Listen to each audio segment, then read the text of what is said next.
Todavía no, ya estamos, ya estamos. Ya estaba yo acelerando. Guadalupe, buenas tardes. Hola, buenas tardes, Julio. Un placer estar con ustedes, como todos los jueves a las 2. Un saludo muy grande a Víctor y seguramente en unos minutos a Ricardo. Adriana, muy buenas tardes. Gracias. Víctor Ronquillo, buenas tardes. Hola, buenas tardes. Pues un saludo para todos ustedes y para el público que nos escucha. Aquí estamos, mi querido Julio. Muy bien, muchas gracias. Seguramente debe estar por llegar, por conectarse Ricardo Ravelo y vamos nosotros a avanzar en este comentario. Me dice Adriana Buentello que ya está por entrar Ricardo, pero vamos iniciando. Comentaba hace unos segundos Guadalupe y Víctor, le pediría a Víctor que nos diera su punto de vista respecto a este tema de lo que dijo hoy el presidente de la República en la conferencia mañanera. Dijo, si no terminamos de pacificar a México, por más que se haya hecho, no vamos a poder acreditar históricamente a nuestro gobierno. Víctor Ronquillo, si no se pacifica el país, ¿no pasará a la historia la 4T? Por un lado y por otro, ¿hay tiempo y forma realmente a estas alturas del sexenio de pacificar al país? Víctor, por favor. Mira, yo creo que es muy importante señalar el contexto en que se da esta declaración, que como lo dijiste, ¿no? Es una declaración muy importante porque al final de cuentas te deja ver cuál ha sido uno de los propósitos fundamentales de este proyecto de gobierno de la Cuarta Transformación. Sin duda, abatir la corrupción, sin duda también terminar con un modelo de gobierno apegado a un proyecto económico y político como fue el neoliberalismo, ¿no? Pero me parece que es la primera ocasión que escuchamos como un elemento sustancial de gobierno y como un proyecto político la pacificación del país. ¿En qué contexto se da esta declaración? Bueno, se da en un contexto donde lamentablemente han crecido los problemas que yo me atrevo a considerar de ingobernabilidad en distintas regiones de México, ¿no? En Guerrero, en Michoacán, en Sonora misma, en Tamaulipas, en Jalisco, y bueno, podemos sumar también a Chiapas y Oaxaca, de tal modo que en ciertas regiones del país esta realidad de la ingobernabilidad, la presencia de grupos fácticos del crimen organizado aliados al poder político con un cordón umbilical de corrupción, pues son evidentes, ¿no? Me parece que la urgencia de llevar adelante esta tarea de pacificar al país tiene que ver con este intento de mantener las posibilidades de gobernabilidad que, ojo, ha sido uno de los argumentos centrales en las declaraciones políticas de López Obrador en las últimas semanas, incluso de cara a las elecciones. Hay un elemento muy importante que yo quisiera también establecer como contexto de estas declaraciones. Sin duda, lo que hemos visto a lo largo de varias semanas también es que al final de cuentas, los medios convencionales, los medios hegemónicos y los grupos, pues que sí, a mí me parece, buscan restaurar un anterior régimen, pues han utilizado como bandera el problema grave de la inseguridad en este país. De tal modo que, de alguna manera, también el presidente se está curando en salud ante lo que puede ser el creciente uso de este flanco de acción que puede ser utilizado. Hace unos días la cabeza de Reforma pues fue atronadora, ¿no? Señalando el número de defensores de medio ambiente y derechos humanos que lamentablemente han perdido la vida en este sexenio, ¿no? Lo cual, independientemente de que lo ponga Reforma, fue cierto, ¿no, sí, Víctor? Sí. Y hay una creciente violencia contra defensores de derechos humanos. Ahora, pero lo que sí me parece es que, bueno, en el ejercicio de un periodismo equilibrado, inteligente, no tendencioso, habrá que establecer un contexto en que se dan estos hechos y hacer ver que es parte de los temas que a mí me gustaría discutir hoy. Bueno, este contexto tiene que ver con qué está ocurrido en los últimos 10 años y que es ni más ni menos producto del proyecto neoliberal que le pone precio a todo lo que se mueva. Y obviamente de un proyecto económico que tiene que ver con el capitalismo global. Entonces, este es un contexto muy importante. Sí, me parece, respecto a la segunda parte de tu pregunta, Julio, si habrá tiempo de llevar adelante la pacificación. Y si dejamos esa segunda parte para darle una repasada. Vamos primero y luego regresamos contigo, regresamos sobre ese tema. Víctor, gracias. Vamos. Guadalupe, por favor, para que dejemos en una segunda ronda lo de si se puede pacificar realmente al país. Pero en este momento, ¿qué te parece lo que ha dicho el presidente López Obrador en esta frase de que si no se pacifica el país no se podrá acreditar históricamente al gobierno del propio López Obrador? Al gobierno de la Cuarta Transformación, ¿no? Y el objetivo de transformar al país por cuarta vez en la historia de México. Creo que por primera vez, de alguna forma, creo que me parece muy acertada esta declaración, pero es una declaración. Creo que independientemente de nuestras posturas ideológicas, es importante reconocer que este ha sido un problema fundamental en los últimos años, que quién lo empezó y que quién no lo ha podido solucionar. ¿Y qué está pasando en México con el tema de la seguridad? Creo que es atroz lo que sucede en muchas partes del país. Creo que este gobierno no ha sido efectivo en la solución de este problema tan importante. De ninguna manera, o sea, realmente bajó un poco la tasa de homicidios, subieron otros crímenes y muchos estados están como polvorines, ¿no? Esto no se puede negar. Creo que el gobierno de Andrés Manuel y Andrés Manuel mismo, desafortunadamente, y de alguna forma entiendo por qué se dice, ¿verdad? Él recibe un país muy violento, un país donde la delincuencia organizada está fragmentada en unos espacios, donde está más organizada en otros, y realmente yo creo que no midió la dimensión de este problema. Y bueno, claro, es el resultado de políticas fallidas, de una declaración de una guerra contra las drogas, que por sí misma, cuando la tasa de homicidios no venía subiendo, sino por el contrario, venía bajando ligeramente, declara la guerra contra las drogas el presidente Felipe Calderón y la tasa de homicidios se va al cielo con todo lo que hemos visto que ha sucedido. Después, el tema de la corrupción, el tema del apoyo a las autodefensas con una especie de nuevo paramilitarismo en Michoacán, bueno, que nunca se ha pacificado ese estado y no se ha pacificado hoy por hoy. Creo que algunos estados en el país, en especial el estado de Michoacán, Guerrero, Tamaulipas, Sinaloa, pues Sonora también, bueno, ya no sé ni cómo. Sí. Ya no sabemos ni Guanajuato, por ejemplo. Entonces realmente está reconociendo que si él no resuelve el problema en los 3 años que le quedan, menos de 3 años, bueno, los 3 años que le quedan, porque cuando hay elecciones a la gente se le olvida trabajar y trabaja más en campaña, esto no va a llegar a ningún lado, lo está reconociendo y creo que reconocerlo es importante. Sin embargo, ¿podrá hacerlo? Esta es una pregunta muy importante. Desafortunadamente, yo no soy muy positiva al respecto, lo hablaremos en una segunda etapa, pero realmente el reconocer que probablemente está fallando y que si no hace algo al respecto, esto va a fallar completamente y quizás ese sea un tema que le cueste a Morena las elecciones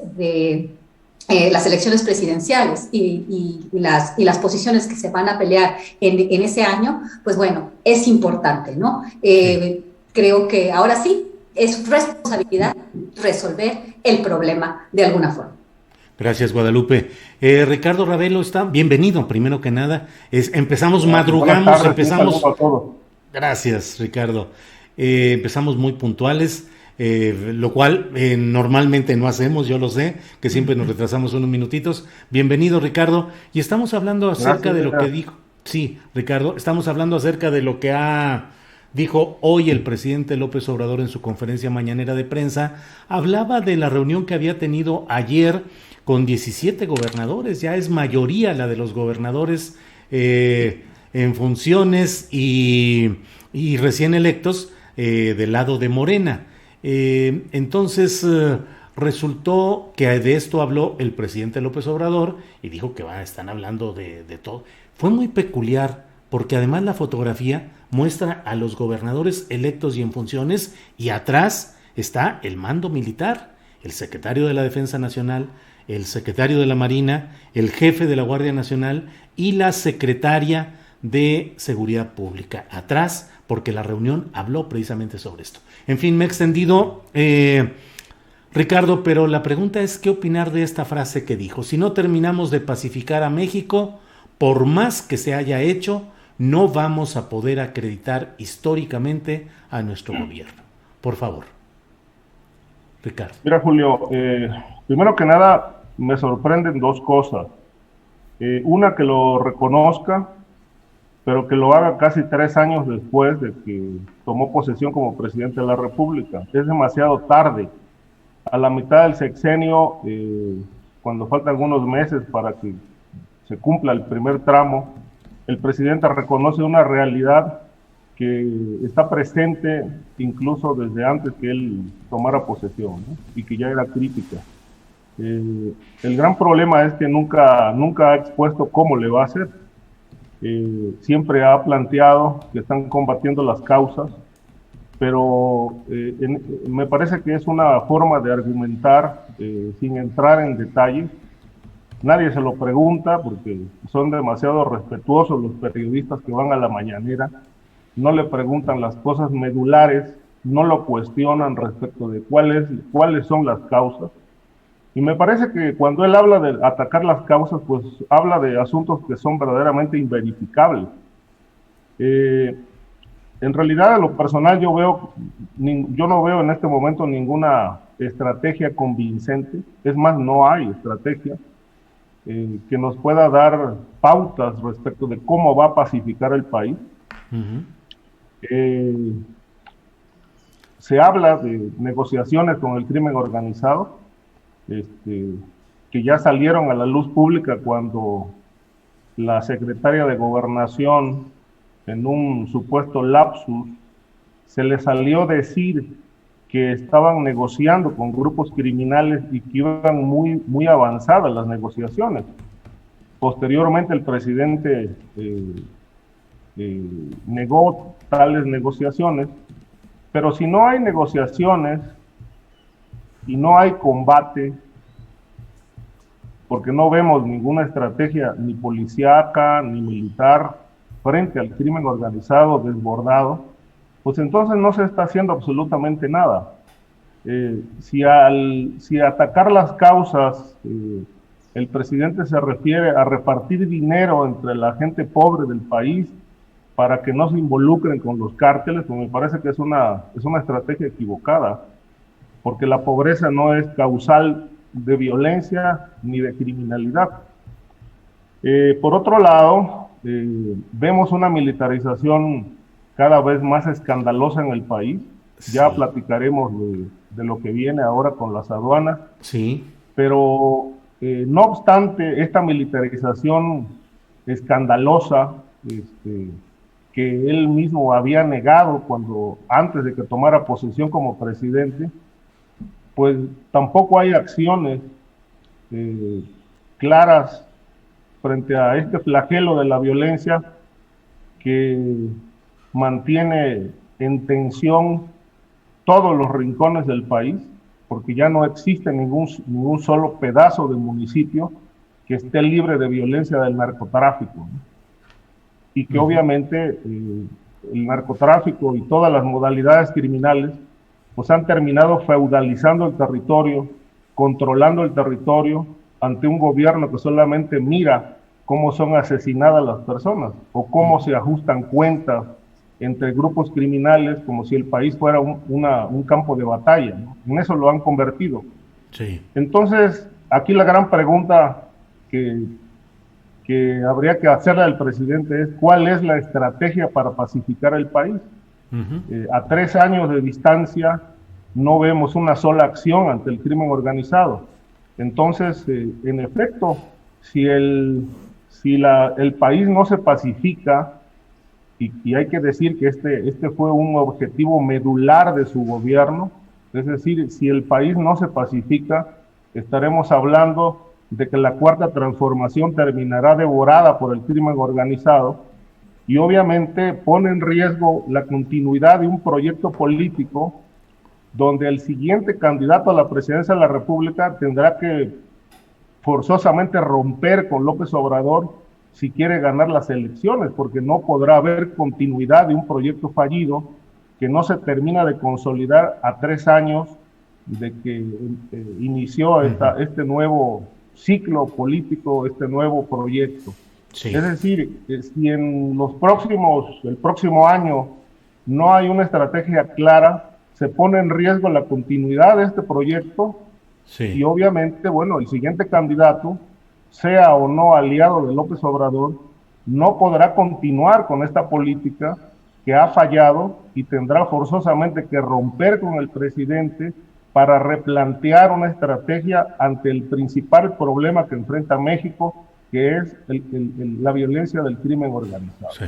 Bien, Ricardo, gracias. Víctor Ronquillo, pues ya precisamente Ricardo ha tocado un poco el tema de la estrategia y qué hacer, y quedamos de que en esta segunda ronda hablaríamos de este tema que tú planteaste en el curso de tu primera intervención. Víctor, ¿se podrá pacificar realmente México en lo que falta de esta administración federal? ¿No estará tan extendido ya por todos lados este dominio de grupos criminales? ¿Cómo salir adelante? ¿Se podrá pacificar México en lo que resta de este sexenio, Víctor? Yo creo que lo primero que tendremos que hacer es dejar de lado estos argumentos que resultan, de alguna manera, recursos para simplificar la realidad, que dejan de lado la complejidad del problema y que lamentablemente corresponden a una perspectiva, desde mi punto de vista, en ocasiones resultado de la ignorancia, pero en otras resultado de una interpretación que conviene a los intereses de lo que podemos considerar el capitalismo global, ¿no? Es decir que, por ejemplo, todos los rincones del país están tomados por el narco, y elucubrar sobre ello me parece que nos aleja de una perspectiva rigurosa sobre el tema, ¿no? Creo que valdría la pena tratar de ir más allá de estas frases hechas que no corresponden necesariamente a Ricardo de manera exclusiva, sino que son parte de la argumentación que hemos escuchado en relación al problema de la seguridad. Se dice, por ejemplo, que no hay estrategia, ¿no? Entonces uno se pregunta, ¿qué ocurre con estas personas que pues mañana con mañana trabajan sobre ello, ¿no? Día con día, con estas decenas de miles de personas? Es decir, esto es francamente una falta de apreciación, de limitación de la realidad y de comprensión de un problema, ¿no? Yo creo que esa estrategia, y a mí me parece fundamental, lo primero que hay que preguntarse es, ¿qué ocurre? ¿Hay una diferencia entre la estrategia seguida por Andrés Manuel López Obrador y su gobierno en relación al problema de la inseguridad, de la pacificación? Ojo con la palabra, pacificación del problema. Eso es mucho más grave que un problema de inseguridad. Estamos hablando de una verdadera guerra. ¿Existen diferencias entre la estrategia de López Obrador con la de Peña Nieto, con la de Calderón, con la de Fox y sus antecesores? A mí me parece que hay una diferencia que es fundamental y que no solamente es discursiva. Se ha cambiado el paradigma de la violencia, de la guerra del narco, y se ha establecido una estrategia que sí atiende a las causas. Esas causas no son solamente el reparto del dinero a los pobres, que en buena medida es parte de una política social profunda, detallada, desde mi punto de vista, que va precisamente a atender problemas que están vinculados al deterioro social grave que sufrimos. Y hablando de deterioro social, hay también, no tengo en este momento los datos, ¿no? Pero hay una importante gestión en términos de construir universidades públicas en zonas de conflicto. Alguna vez estando en Badiraguato, hace algunos años, me decían, aquí no sabemos nada del gobierno, solamente cuando vienen los verdes, ¿no? Uh-huh. Y los verdes vienen a chingar. Uh-huh. Y creo que esto, de alguna manera, por lo menos, no sé si solamente con la voluntad política de López Obrador basta, pero hay un intento y una política de gobierno y una política de Estado, más que de gobierno, de atender a estas causas. Sí. El que se nieguen estos datos y estos hechos, bueno, corresponde al final de cuentas a una intentona de mantener esta guerra del narco, que resulta muy favorable a los intereses del capitalismo global, que representa en este momento el gobierno de Estados Unidos, con sus vinculaciones a la industria armamentista y demás que hemos aquí discutido. Ajá. Y lo otro, que también a mí me parece digno de mencionar, ¿no? Uh-huh. Es un asunto que de alguna manera contraviene a este discurso que es terrible, ¿no? Sí. El asunto de la posibilidad de pactar con el crimen organizado, uh-huh, que me parece que es deplorable, ¿no? Y que nos llevaría sin duda a un caos, a una realidad desastrosa, porque al final de cuentas las evidencias de que distintos gobiernos anteriores pactaron con el crimen organizado están ahí dadas, no en el ámbito general, sino en el ámbito local. Y sí, lo que ha ocurrido son hechos muy lamentables, ¿no? Muy bien. Gracias, Víctor.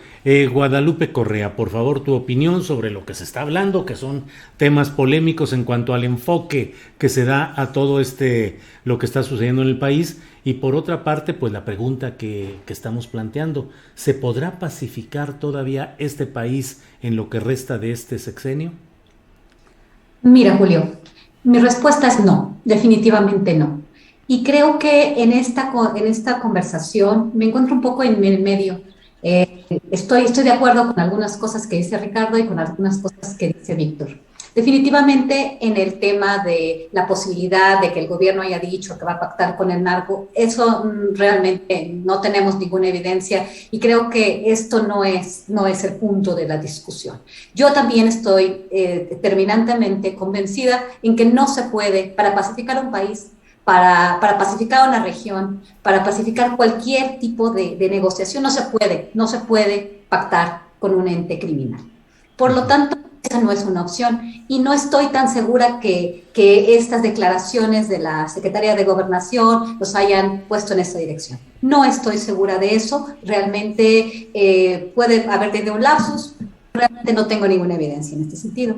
Por el otro lado, también estoy de acuerdo con Víctor en que este gobierno, así como me imagino que los gobiernos pasados tenían un objetivo, pues claramente de arreglar este problema, porque todos los gobiernos deben estar conscientes de que si no resuelven este problema tan importante, no van a poder extender su capacidad de seguir teniendo influencia o al partido que representa. Eso es una cuestión lógica de todos. Yo también reconozco que el presidente de México tiene otra visión de lo que debe ser la seguridad en México, lo manifestó durante el periodo de transición, cuando llegó a gobernar se da cuenta que no puede dar abrazos sin dar balazos, y entonces en realidad se encuentra en que no tiene Policía Federal que le haga caso, forma la Guardia Nacional, y este proyecto que Víctor refiere como hay un proyecto de Estado en el tema de la seguridad, yo en realidad no lo veo. Puede que haya una intención, pero en realidad yo no veo los resultados.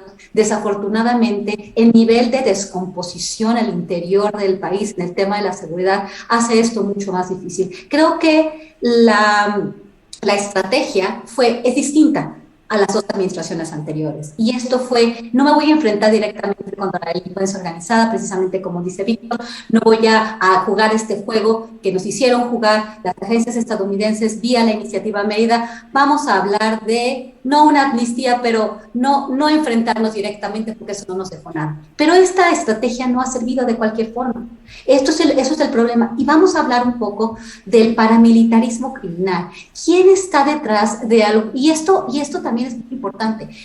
Recordar cómo se generaron los Zetas.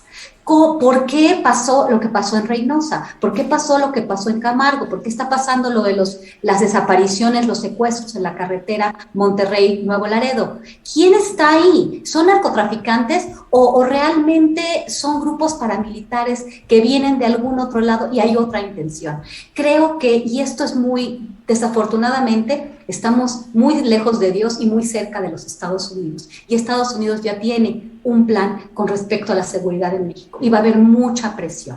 Si el gobierno de México decide tomar otro rumbo, van a seguir habiendo muchos eventos y de cualquier forma va a haber mucho más presión. Estados Unidos está ejerciendo presión de distintas maneras, vamos a hablar de eso en unos momentos, y van a seguir habiendo estos eventos que no hacen sentido cuando hablamos de simplemente del narcotráfico, que son hechos perpetrados en contra de la población civil generando terror, y eso hay que tenerlo muy claro. Por más que el gobierno quiera resolver esto atacando las causas de la pobreza, la educación, esto va a llevar mucho tiempo. No sé, yo creo que el tema de la elección presidencial quizás va a ser el tema de la seguridad, y también no estoy de acuerdo en decir que todo el país está relacionado con la delincuencia, está controlado por el narcotráfico. Esto no es cierto. ¿Por qué? Porque además de todo, el narcotráfico es solamente una pequeña parte de lo que es la delincuencia organizada transnacional. Entonces, en realidad, no los narcos manejan la política y todo el territorio nacional. Esto puede considerarse como una desproporción que es utilizada, claro, y va a ser utilizada en las próximas elecciones como propaganda. ¿Y como propaganda para qué? Para pegarle al gobierno. Pero desafortunadamente tenemos una situación muy complicada en el país y realmente yo no veo un plan o un programa, y tampoco veo que los términos y que los actores que están ahorita involucrados en esto vaya a cambiar esto. Yo creo que se va a poner peor, desafortunadamente. Gracias, Guadalupe, gracias por tu opinión y tus señalamientos. Ricardo Ravelo, por favor, pues estamos en esta parte en la cual la pregunta es si se podrá pacificar el país en lo que resta del presente sexenio, y bueno, pues ahí está un tema para la discusión, Ricardo. No, yo no veo ninguna posibilidad de que eso ocurra. Será un problema que López Obrador va a heredar como una suerte de herencia maldita al siguiente gobierno, así como se la heredaron a él. Va a pasar la bola para que el siguiente se enfrente al mismo tema. Parto de la base de que poco antes de que tomara posesión como secretario de Seguridad Pública Federal, yo tuve la oportunidad de platicar con Alfonso Durazo y hablamos de este asunto, cómo le van a entrar al tema de la inseguridad pública y sobre todo al asunto del crimen organizado. Y le planteé, ¿tienen en puerta algún proyecto para desmantelar el patrimonio del crimen organizado ligado al poder político y al poder empresarial? ¿Tienen pensado crear unidades de inteligencia financiera en regiones para hacer investigación respecto de los grupos ligados al lavado de dinero, a la delincuencia? ¿Tienen pensado un proyecto social amplio para combatir este flagelo de la violencia y cómo el crimen incorpora a gente con salarios poco menores o no? Es decir, ¿tienen pensado una estrategia integral para enfrentar esto? ¿Le van a pegar a la narcopolítica, a los gobernadores vinculados al crimen organizado? Y su respuesta fue: no creo que lleguemos a tanto. El objetivo inmediato es lograr la pacificación del país. Pero no dijo cómo. Y esto me remite un poco al tema italiano, que fue peor que lo que estamos viviendo en México. Y la estrategia italiana fue integral. Fue enfrentar, por un lado, las investigaciones para el desmantelamiento patrimonial del crimen organizado vinculado al poder y a los empresarios. Trabajaron en el tema del desempleo, en el rescate de grupos sociales, en el aseguramiento de empresas que lavaban dinero y las pusieron a funcionar para beneficio social, en la educación, en crear empleos, en rescatar, digamos, la seguridad en distintas regiones. Es decir, no trabajó solamente en una vía, eran por lo menos 10 ejes, 10 puntos centrales de esa política antimafia que puso en marcha el gobierno italiano, con varios actores, para enfrentar un problema que no, al final pudieron abatir muchísimo la inseguridad, la violencia, el narcoterrorismo, que como sabemos fue de las primeras expresiones que se vivieron ahí, y que esto en México obviamente no lo vemos. No vemos esa política integral, no vemos los actores, vemos a un Santiago Nieto aislado, asegurando cuentas, aplaudiendo algunos logros que finalmente se terminan derrumbando. No vemos a un fiscal activo trabajando con ministerios públicos, jueces, en la persecución de actores políticos vinculados al crimen organizado, porque hay que señalar que el verdadero eje del crimen organizado pues no son estos grupos que se están matando en las zonas, ¿no? Sino que quiénes son los actores que están detrás. Y esa parte no se está tocando.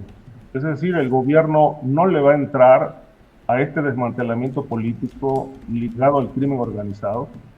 Y creo que si no existe esta política integral que vaya por lo menos se vaya enfocando en unos 10 ejes centrales, no hay forma de pacificar el país. Y por otro lado, estas acciones no se llevan a cabo en un día, es decir, ya no les alcanza el tiempo para llevar a cabo la pacificación del país, y puedo afirmar, digo, con el riesgo de que me equivoque, y espero que me equivoque, de que no van a poder pacificar el país y que finalmente esta va a ser la asignatura pendiente del gobierno actual, que finalmente no se podrá ver más que como un fracaso rotundo de una promesa de campaña incumplida que terminará siendo heredada al siguiente candidato o al siguiente presidente de la República. Lamentablemente no nos ha convencido el presidente con nada en este sentido,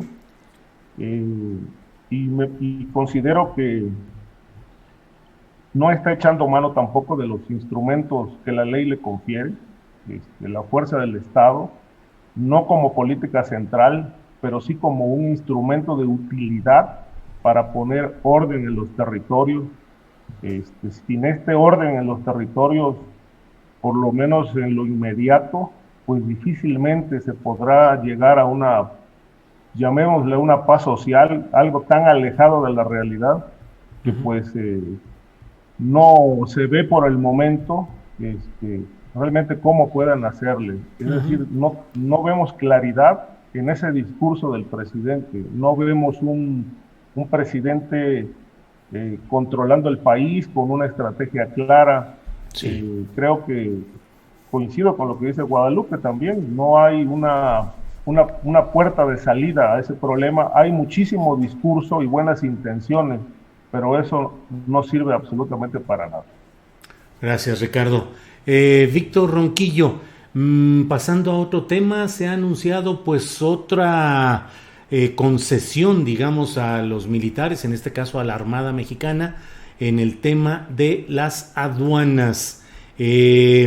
Precisamente hace un momento hablaba Ricardo Ravelo de aquella mención de la secretaria de Gobernación de presuntas pláticas con grupos del crimen organizado, y se hablaba de una visita que había hecho el entonces subsecretario de Gobernación Ricardo Peralta, creo que era Ricardo Peralta, que se había reunido con algunos grupos de Tamaulipas.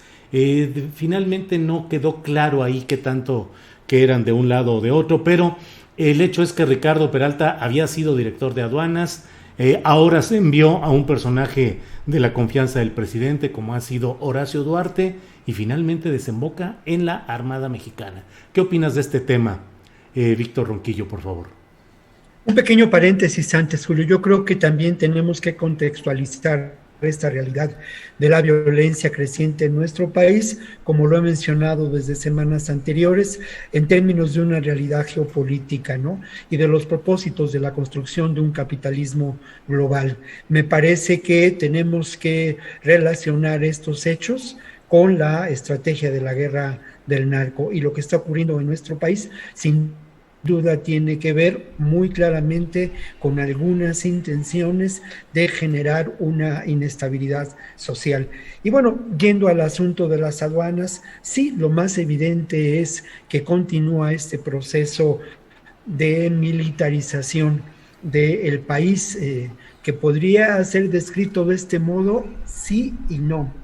Porque al final de cuentas, cuando hablamos de militarización, hablamos del control político, del control económico de un país a partir de las Fuerzas Armadas.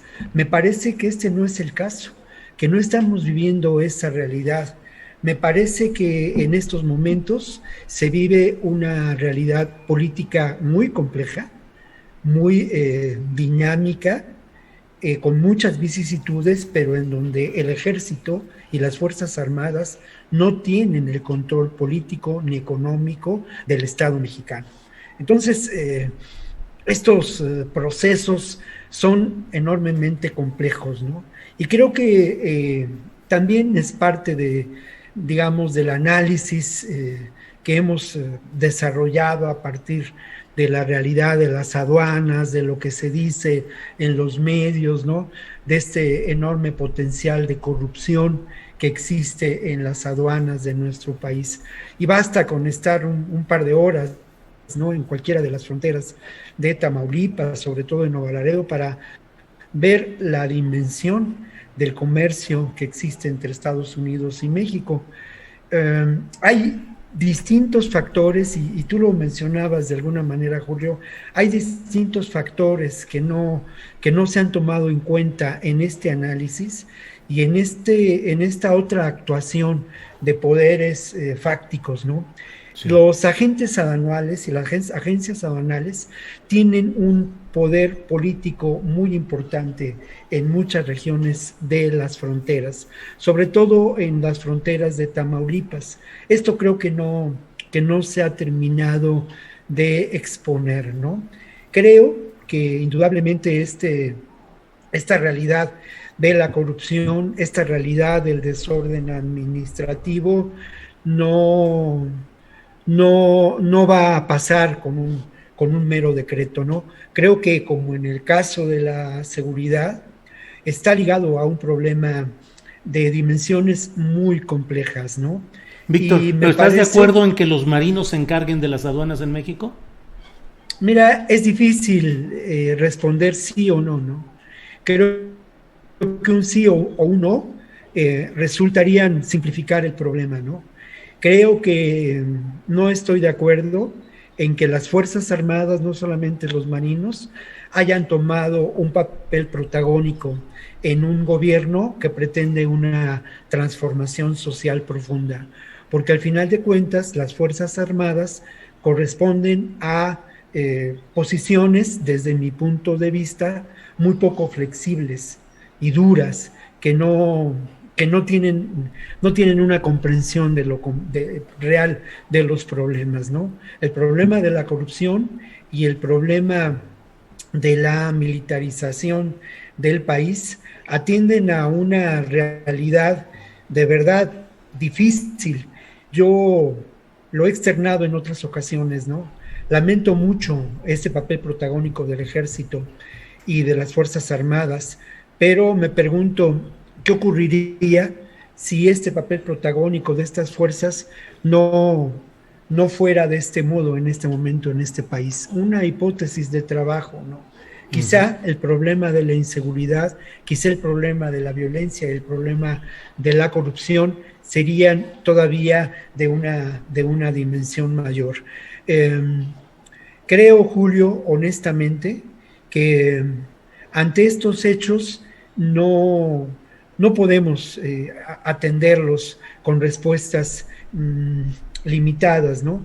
sino hay que, pues como se dice y como es parte de un ejercicio reflexivo, ¿no? Hay que complejizar los problemas, ¿no? Bien, gracias, Víctor. Guadalupe Correa, por favor, este tema de las aduanas, ahora con un decreto que cambia la relación y que ahora establece a la Armada de México, a la Secretaría de Marina, a cargo de estos espacios. Por favor, Guadalupe. Sí, es un tema muy importante y también a mí no tengo una posición necesariamente blanco y negro al respecto. Es complejo, pues yo viví en la frontera 8 años y sigo yendo mucho a la frontera, hago investigación en el estado de Tamaulipas y lo conozco bastante bien. El tema de las aduanas, y te digo, hace poco estuve viajando por toda la frontera. Esta nueva militarización, no es que ya Andrés Manuel López Obrador militarizó el país, obviamente no, y esto obviamente ha sido también usado por la oposición, que alguna vez lo apoyó y ahora dice, no, pues qué horrible, ¿no? Que están los militares en todo. Bueno, sí hay un control ya. Yo cuando pasé en varios puntos fronterizos, ahí estaba la Marina, las Fuerzas Armadas Mexicanas, su presencia era mayor que nunca. Yo no la había visto así, y eso que cruzo muy seguido. Básicamente también conozco cómo funcionaban las aduanas, principalmente en la ciudad de Matamoros y en la ciudad de Nuevo Laredo. Estaban totalmente, ahí sí, yo sí, cuando estamos hablando de algunos espacios vinculados a la delincuencia organizada, al narcotráfico, a la delincuencia organizada en general, porque ha cambiado el tipo, la configuración de la delincuencia organizada en Tamaulipas, estaban controladas por el crimen organizado. Recuerdo el caso de Luis Alfredo Biasi, el ex secretario de Desarrollo Social en el estado en la ciudad de Matamoros, con Leticia Salazar, que era en ese momento la alcaldesa que representa al Partido de Acción Nacional, muy enemiga de Cabeza de Vaca. Entonces, por eso siempre me dio mucho miedo ese tema, ¿no? Porque yo vivía muy cerca de esa ciudad. Entonces, a él era el rey de las aduanas, ¿no? Decía que tenía el cartel aduanero, que se dedicaba a la extorsión, al contrabando, y la manejaba los indios. Hay un fenómeno interesante que ahorita se pasa de Tamaulipas, están ahorita pasando por Presidio, por Chihuahua, por esta aduana, de ahí pasan los centroamericanos que están en Estados Unidos y pasan coches usados con muchas de las necesidades de productos para ir a Centroamérica. Al parecer, Luis Alfredo Biasi, y esto está avalado por algunos reportes de prensa, principalmente de prensa de Tamaulipeca, prensa local, que supuestamente extorsión, estos migrantes que llaman los transmigrantes centroamericanos tenían que pagar derecho de piso. Ahorita pasan por el estado de Chihuahua después del COVID, ¿no? Pero ya sabían cómo pasar, ¿no? Y lo llevaba Luis Alfredo Biasi, ¿no? Que también supuestamente estaba relacionado, y hay muchos reportes en la prensa local, en los blogs, y terminó él en la cárcel, ¿no? Dicen que desde Tamatán él pactaba con Eugenio Hernández y además de todo seguía controlando la aduana de los indios, ¿no? O sea, la aduana de Matamoros. Entonces, esta historia es una pequeña historia que nos muestra cómo por muchísimo tiempo y la situación que se encontró muy probablemente el presidente de México, no solamente en la aduana de Matamoros, la de Nuevo Laredo, exactamente igual, pues no tenía el control, no lo tenía, y además esto es un nuevo gobierno que no tiene estas ligas, ¿no? Estos enlaces. Entonces, el hecho de que la Marina, las Fuerzas Armadas estén en control de las aduanas, a mí me da miedo, ¿no? ¿Por qué? Porque a veces las personas, el poder corrompe absolutamente. Entonces, me daría mucho más miedo que un ente armado estuviera ahora, que hubiera la corrupción que había, pero ahora mediante un ente armado. Creo que habría que tener mucho cuidado, muchas formas de no permitir que esto se extienda. Me da mucha preocupación, pero al mismo tiempo, como yo viví en la frontera y paso mucho tiempo, veo cómo también la población, cuando llegan los verdes, sí llegan los problemas, pero también en muchas ciudades el ejército es una fuerza que algunos ciudadanos de este tipo de ciudades ven con un poquito menos de recelo. Yo no es que lo vea con menos recelo, pero cuando estábamos entrando a Agua Prieta y veo a los soldados, digo, y desafortunadamente, quizás otras personas que no conozcan bien la región, cuando yo diga, me sentí un poco más segura, porque fui pasé por ese mismo lugar, por Agua Prieta, hace 2 años, en 2019, y la situación era terrible. No digo que ahorita haya cambiado, simplemente pasé. Y el día que yo estuve no sentí el miedo, vamos, ¿no? No lo estoy vinculando necesariamente a la presencia del ejército, pero si las cosas se hacen bien, pueden funcionar, porque las aduanas en el país están tomadas por actores corruptos y por delincuencia organizada. Y en algunos estados fronterizos, por la delincuencia organizada casi en su totalidad. Y me atrevo a decir que este es el caso de Tamaulipas, del estado de Tamaulipas. Entonces, pues tengo estas dos posiciones, ¿no? Me da mucho miedo verlos ahí, porque pueden corromperse, hay mucho dinero fluyendo, hay mucha posibilidad de extorsión, de hacerse de dinero, y pues desafortunadamente las instituciones en nuestro país son tan débiles, son tan flojas, nuestro sistema de procuración de justicia no funciona de manera correcta, y bueno, si no hay esos candados, vamos a tener problemas muy severos con personas altamente armadas, con entrenamiento militar, bueno, las Fuerzas Armadas, que van a estar operando estos espacios, ¿no?, donde la corrupción está a la orden del día. Gracias, Guadalupe.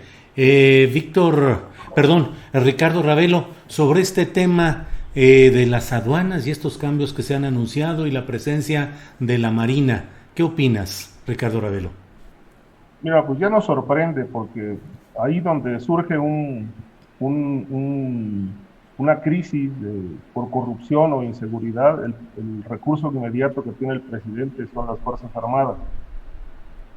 Me llamó la atención que, por ejemplo, el presidente ha dicho que a partir de que él tomó posesión como presidente de la República y empezó al desarrollo de lo que se llama la Cuarta Transformación, pues que la corrupción se terminó, lo ha reiterado, lo ha pregonado abiertamente. Ya no hay corrupción, ha dicho. Yo plantearía, por ejemplo, que antes de que empezara su gobierno, tuve la oportunidad de platicar con 3 aspirantes a convertirse en administradores de aduana.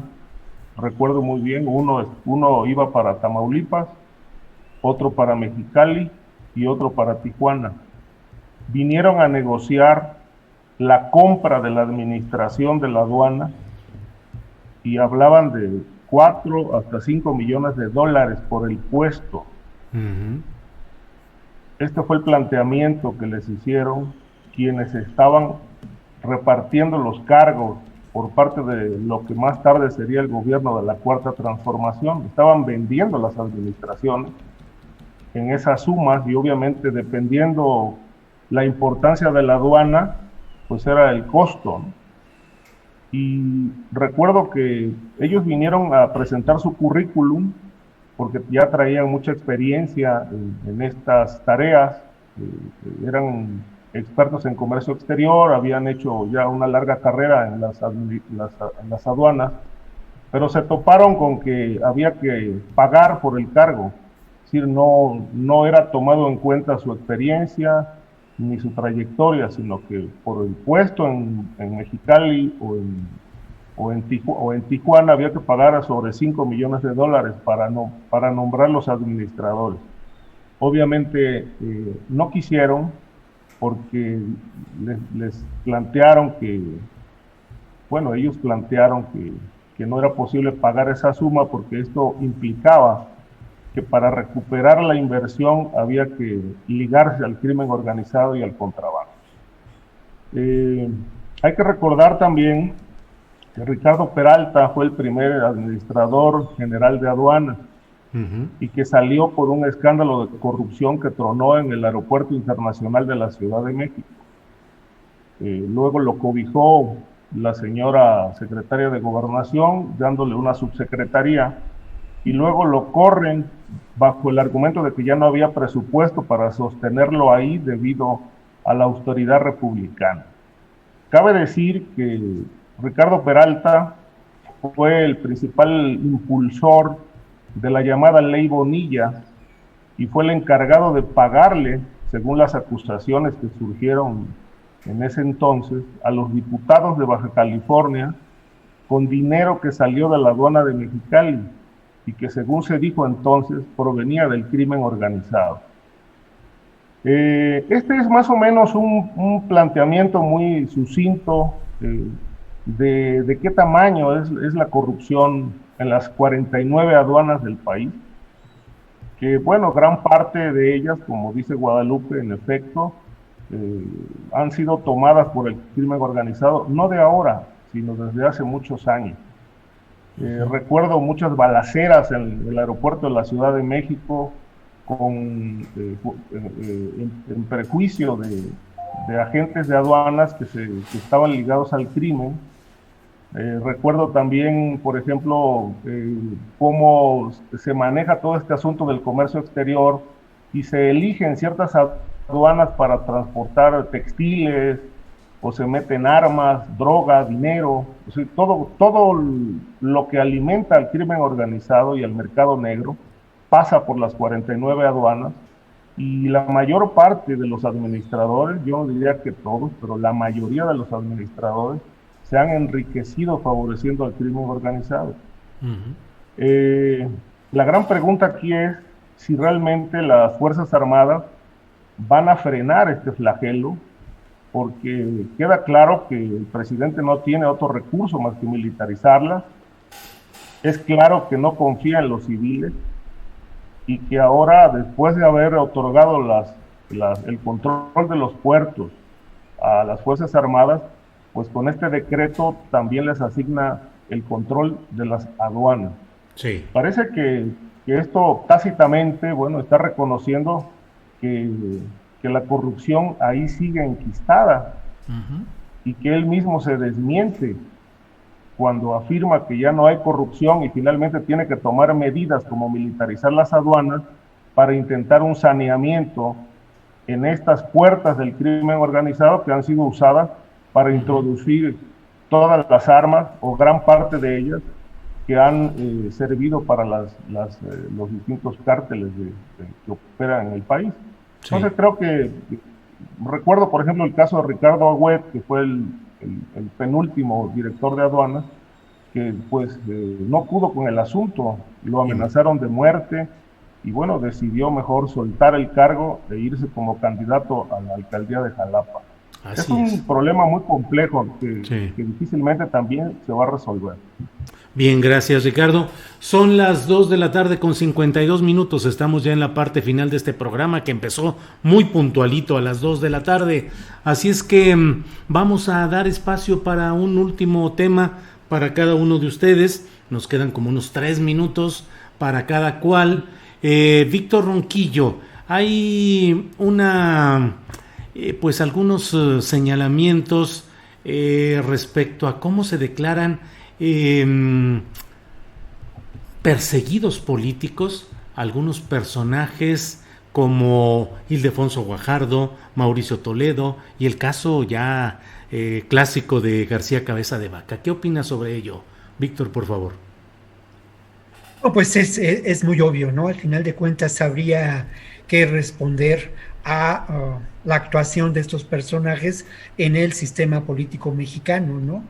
Por una parte, empezaría con García Cabeza de Vaca, panista, ligado a los amigos de Fox, constructor de lo que le podemos señalar un imperio criminal en Tamaulipas, y que de ninguna manera podía considerarse un personaje que pudiera ocasionar un deterioro político al proyecto de gobierno de López Obrador, y ni siquiera ensombrecer la propia figura de López Obrador. En el caso de Ildefonso Guajardo, pues no hay duda que es el secretario de Economía del régimen de Peña Nieto y que corresponde también a un proyecto económico muy claro, en donde el Estado mexicano, lejos de realizar una labor en favor de los menos favorecidos, pues realizó un favor y operó operó a favor de los negocios, ¿no? De los grandes negocios. No es sorprendente que Guajardo también ocupe un papel preponderante como negociador del TEMEC ahora, ¿no? Y del TLC antes. Entonces, bueno, aquí hay otro personaje electo diputado que pues ahora argumenta este asunto de ser un perseguido político ¿por quién y para qué? Y el caso, pues de verdad, pues deplorable de Toledo es que él pues es un personaje conocido en esta zona de la Ciudad de México, de Coyoacán, del rumbo del sur de la ciudad, pues como un personaje francamente gangsteril, ¿no? Pues un personaje que a sí mismo se define como el más eficaz operador político de nuestro país. ¿Qué significa eso? Significa pues un personaje que tiene las riendas para manejar el clientelismo político, para manejar los resortes necesarios para favorecerse con el uso del poder y con asociación con pues el poder económico en el caso de los famosos desarrolladores, ¿no? Un personaje que ahora se dice perseguido político de manera grotesca por parte de Claudia Sheinbaum, con la intervención de Pablo Gómez, porque al final de cuentas no, según su versión de los hechos, pues no puede él entender por qué Pablo Gómez no reconoce su derrota en Coyoacán. De verdad, son 3 ejemplos muy claros de la decadencia, de la crisis del sistema político mexicano, que lamentablemente no se ha transformado, aunque a mí me parece que el que estos personajes sean señalados por sus delitos de enriquecimiento ilícito, pues nos hace ver que las cosas pueden cambiar, pueden transformarse, y lo mismo que en el caso de Lozoya, que queda como una gran interrogante y un gran pendiente. Bueno, en lo mismo es muy importante que se ventilen estos asuntos, ¿no? Uh-huh. Resulta clave. Bien, gracias Víctor Ronquillo, gracias por esta intervención en la parte final del programa. Guadalupe, hay una información relacionada con una campaña de seguridad binacional. Se busca información. ¿De qué se trata? ¿Delincuencia organizada transnacional? ¿Cómo está este asunto, Guadalupe? Es un tema muy importante que me preocupa demasiado. Esto no es la primera vez que sucede. Esto ha venido sucediendo, pero no ha captado, o sea, no está en el radar de los grandes medios de comunicación. Es muy, muy importante. El gobernador Francisco Javier García Cabeza de Vaca declara con bombo y platillo el inicio de una campaña para la prosperidad y la seguridad que hace en conjunto con la oficina con la oficina de la patrulla fronteriza CBP, la Oficina para el Control de Aduanas y el Control Fronterizo.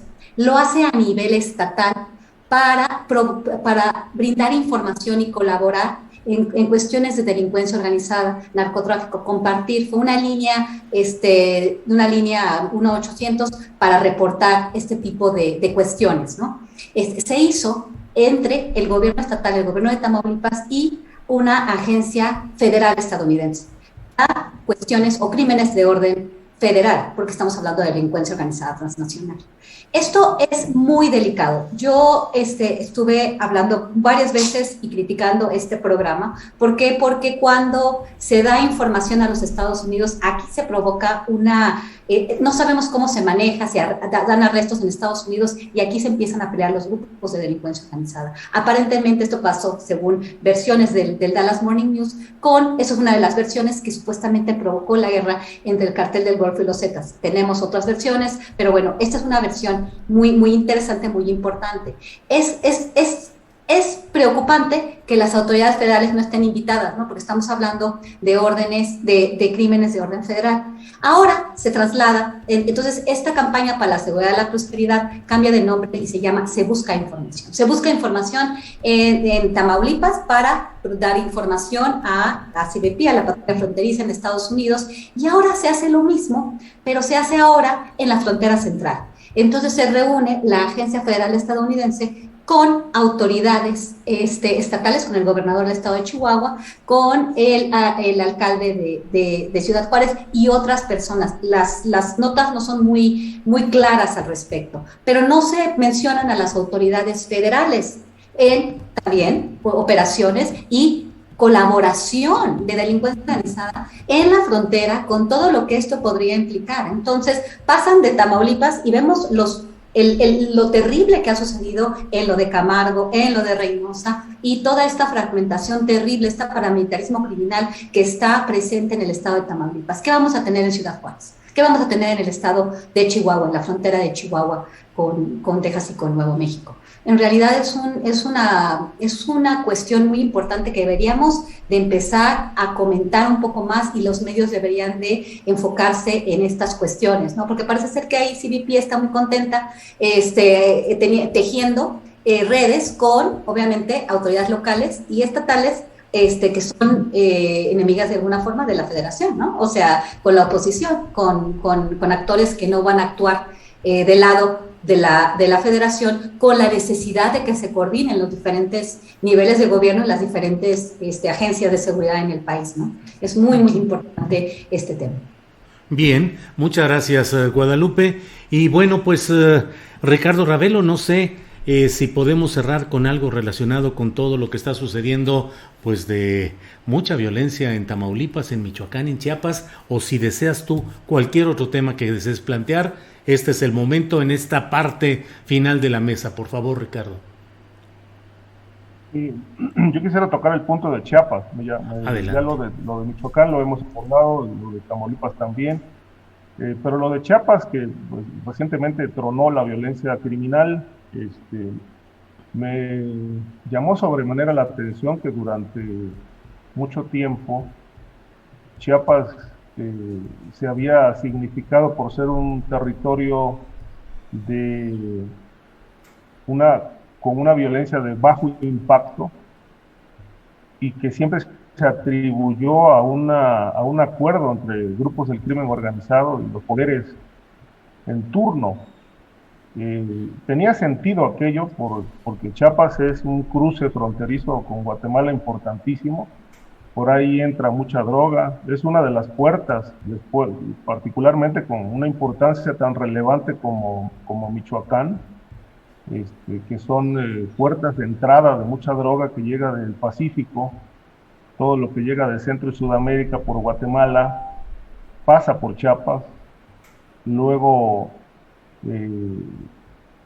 llega a Tabasco, pasa a Veracruz y luego sube a Tamaulipas.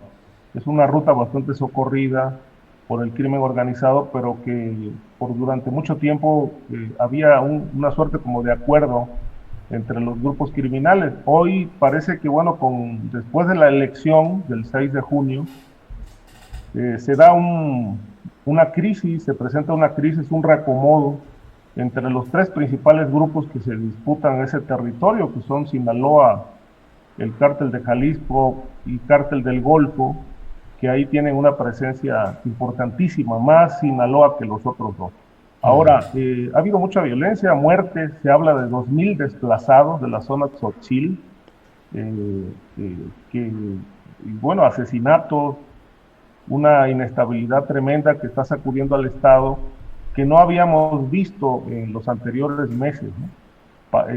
Quizá era de los estados que no estaban figurando en el escenario del crimen organizado, como ha sido el caso de Aguascalientes, a veces por momentos Querétaro, Chiapas estaba dentro de estos territorios donde extrañamente no había violencia de alto impacto, pero que finalmente a partir de este reacomodo criminal del que se ha hablado, que ocurre después de la elección, pues se desató la violencia allí con todas estas consecuencias, ¿no?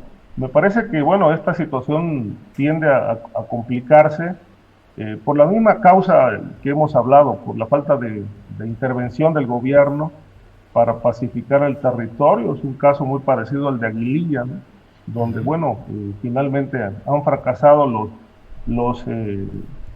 pequeños intentos de lograr una pacificación allí, pero entiendo que toda esta situación de la violencia difícilmente se va a resolver si primero no establecen las nuevas reglas del juego quienes están disputándose el control territorial. Siempre lo he sostenido, lo he publicado, antes que el gobierno actúe, la paz social pasa por el acuerdo entre los grupos del crimen organizado, y si esto no ocurre, pues bueno, seguiremos lamentablemente viendo violencia. Ricardo, muchas gracias, y muchas gracias a los tres compañeros por esta posibilidad de tener una mesa segura, una mesa que ha abordado con toda claridad y, creo yo, siempre lo digo, con la mayor puntualidad, precisión y profundidad, temas difíciles como son los relacionados con la seguridad pública y todas las vertientes que abordamos en esta mesa. Así es que, Víctor Ronquillo, como siempre, muchas gracias y buenas tardes. Gracias, y bueno, pues un saludo para los tres, para Adriana Buentello también, y obviamente para el público que nos escucha. Muchas gracias, Julio. Al contrario, Víctor. Guadalupe Correa, muchas gracias y buenas tardes. Buenas tardes, Julio. Muchas gracias por todo. Le saludo a Víctor, a Ricardo, a Adriana también, y bueno, nos vemos la próxima semana. Gracias. Ricardo Ravelo, gracias y buenas tardes. Igualmente, Julio. Gracias, saludos para Víctor, para Guadalupe, también para Adriana, que nos está ayudando en toda esta transmisión, y al público que nos está siguiendo, que nos ha seguido en esta transmisión. Muchas gracias. Seguimos.